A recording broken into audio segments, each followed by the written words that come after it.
I I am a professional bread baker. Like many people in the culinary field, I didn't go to school necessarily for bread baking. I fell into it. I was at a time in my life when really I just frankly needed employment. And bread baking was there, the opportunity to work in a bakery, and so I took the opportunity. And it was an immediate, I had a connection with the process, with the craft. And I spent a whole summer kind of cutting my teeth on the craft of bread baking, and decided to run with it, literally, across the country. I moved to LA, and I got a job working in a restaurant in West Hollywood, California. They wanted artisan breads for their restaurant and their menu, and took a risk on me and asked if I would come and do my thing. And I spent a year with those guys, and burnt out pretty quickly. But after that, ended up moving back to New York. How you doing? Okay. Okay. It's kind of in and out. Okay. Yeah. Audience, any comments? Eye contact was good. Yeah. Strong. What do you like about this guy? Lots. Be specific. As far as a presenter, what do you think? Believable. It's like you Trust him. Level of sincerity? Earnestness. Yes. Good piece of speech. Any other comments? How'd the eyes work for you? I don't have a problem with the eyes were working well, I thought, except when I felt myself overthinking what it was that I was trying to say, and then I just suddenly became too aware of like what I was trying to do. Yeah, it's obvious to me you're a little impatient with the verbal flow, and you fill the gaps with and that's not necessary. Now, it's easy for me to say that until you break that habit. It's just never necessary to fill those gaps with anything other than full words. Tell us about your favorite bread. And don't use any non-words to fill the gaps. Try it. Okay. My favorite bread is the bread that I make currently for Union Square Cafe. It is a whole wheat sourdough bread. Nope. And you were perfect to that point. Yeah. Now, before you go any further, in my estimation, his credibility changed quite a bit when he stopped using the non-words. Do you sense it? Tell us a little bit more about the bread, and then I'll... The bread, so named sprezzatura, something that is difficult to make, but ultimately arrives as something simple, quite simple, is made of 3 different kinds of wheat: turkey red wheat, an Olin wheat, which is a heritage variety of wheat, and Okay, finish up now. You're getting better. You're struggling a little bit. Yeah. As you should. I mean, it's a habit that's hard to break. You know, it's like Adam with his hands up there. It's just, these things, it's tough to get rid of them. the hands. No, his hands. Oh, but just your habits non-words. like that, yeah. And what I'd like to do is, you're up there, you're not wasting any energy. I mean, there is no leakage on the carpet for you. You appear to be very, very comfortable. Great posture, good positioning, hands are at the sides where they should be. But the idea is to work them from there. So when this bread rises in the oven, tell us with your shoulders what your sensation is at that moment. I did it again. And I'll do it again tomorrow. All right, you got it. That was great. Okay, I gotta get this over with. How many are left with this exercise? We have 1, 2. Okay, and then we'll take a break. Okay. I guess I'll start with my love of food and restaurants first, since that's what really drove me here in the first place. But unlike most of you, I didn't grow up with huge feasts with my family. My mom's idea of dinner was tuna salad with some Triscuits, so I didn't have a gourmet cook at home. My love for food really originated after going to school in New Orleans in the aftermath of Hurricane Katrina, where I really fell in love with the Cajun cuisine down there and the sense of hospitality that was so overwhelming in that city at the time. Soon after graduating, I started at a small PR firm in Chicago. It was 2009, so I would take any job that someone would give me at that point. And I realized quite quickly that I didn't love PR within the sense of doing it for nonprofit arts. It didn't have that, it didn't strike that passion for me. And so it wasn't until I moved to New York and started working within the travel and hospitality realm that I really discovered my real love of PR and talking about something that really inspired me and allowed me to work with people who inspired me. Ugh, please tell me I'm done. You are, but how'd you do? Horribly. Well, no. Come on, what are you thinking about as a presenter? And start with the eyes. What did you gain from that? A little shifty when I couldn't think of what to say next. Okay, try to remember what I said earlier. Just be patient. When you can't remember the next thing you're going to say, just find it in the eyes of the person you're looking at. And I mean, for purposes of this class, experiment with that. Try it. What else? I'm shaking uncontrollably. Shaking uncontrollably. Anybody notice any out of control shaking? Not really. That's good. And keep in mind with this, we are so hypersensitive to what we think they see when we're experiencing performance anxiety. They don't see it. They really don't. So try to lose that as any kind of a consideration. Just continue to perform. How did you do with movement? Shifting. I think I'm Not shifting. too much. Not too much? I don't think so. I think you're fairly stable. I saw good facial energy. And I actually thought you were having a little fun. Depends on what your definition of fun is. Okay, good for that.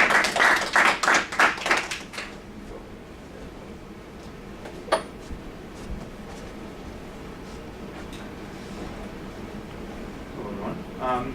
As with many of you, the seeds of this career started very young. My mom was kind of in the kitchen a lot, and I was her kitchen helper, basically. I would help make sauces, I would help clean out the rest of the cookie dough recipe out of the bowl. I was in the kitchen a lot, so just by osmosis, basically, I learned a lot about, not a lot, she wasn't a professional, but a good amount on how to cook, how recipes are made, things like that. In high school, I was a kind of analytical person. I was very math, science oriented, very interested in the natural kind of world. And that brought me to medicine. I thought that I want, and still do, want to do something good. I think doing something good for the world is better than, making a whole lot of money for yourself. And I was on a search to do that. I wanted to become a doctor, and then I went to advertising. That was probably the biggest mistake in my life. Didn't like it at all. Wasn't doing any real good for me or society. And then I found food, or I found food industry. I always worked in the restaurant industry. In high school, I was always had a summer side job. Even when I worked at the hospital I worked, in a restaurant. So it was always there and present. I just never really focused on it as a career. But then I just kind of stumbled on USHG, and they do really, really good work. They're really, really nice people, and it's really fulfilling. And so that's why I remain in this industry. I hope to continue doing some good. Okay. How are you doing as a presenter? Well, I feel shaky. I think I got my point across. What's your thought about this eye control? I think when I pause, my natural reaction is to look away. I'm not finding my next words in the eyes of you guys. Is that obvious, audience? Yes. I was trying, because I know you were at the beginning with me, and you kept looking down. To your point, kept resetting my number, and I felt like you were getting frustrated, trying to move on. What He's he's like, like, man, yeah. But he kept looking down. Yeah. Every time the thought would finish before the next sentence. Yeah, I agree. That's happening. So we need to work on that. Give us another minute or so. And the only thing you need to do is focus on the eyes that you're looking at. Try to not go up, down, left, or right, but just focus. And let's say 3 people in the front, put your hands up. And one other thing I'll say, is there a reason why you've got a pen in your hand? No. Okay. And a lot of people do that, and especially when they're working with whiteboards and markers, they start with now I say, keep the hands free, because these are tools that we work with. So tell us some more about what you do, but absolutely one person at a time. Focus right into those eyes, and don't let your eyes go anywhere other than right in. Try it. Okay, hands up. I think the basis of what I love about it is the teaching aspect of it. As my mom taught me when I was young, it teaches you culture, a little tradition, and you get to make something really, really delicious, and that kind of emotional connection is really, really nice. Having learned that trade and then being able to make something really, really delicious that makes someone feel really good is the most simple and greatest thing about this industry. Wow. Wow, is that what I heard? That was Yeah. yeah. That was. Rarely does that happen when I teach. Somebody just goes from where you were to where you are. Anything, did you feel any different in doing that? I felt like I saw people instead of like the first time I couldn't see people's faces because I was looking around so much, but when I saw like people's reaction, it felt I could keep going further. Well, I think it's the right thing to sense. When you're looking at somebody, you are speaking, of course, but you're also listening. They sense that. When the eye control is good, oh, he really hears me, although they're not saying anything. It's just human nature, they feel that. That was so dramatically better. So we're going to build on that with our time together. And I'm also going to work on your, when you do that, also to accentuate verbally. And it will make an enormous difference in your style. Great work. Thank you. All right.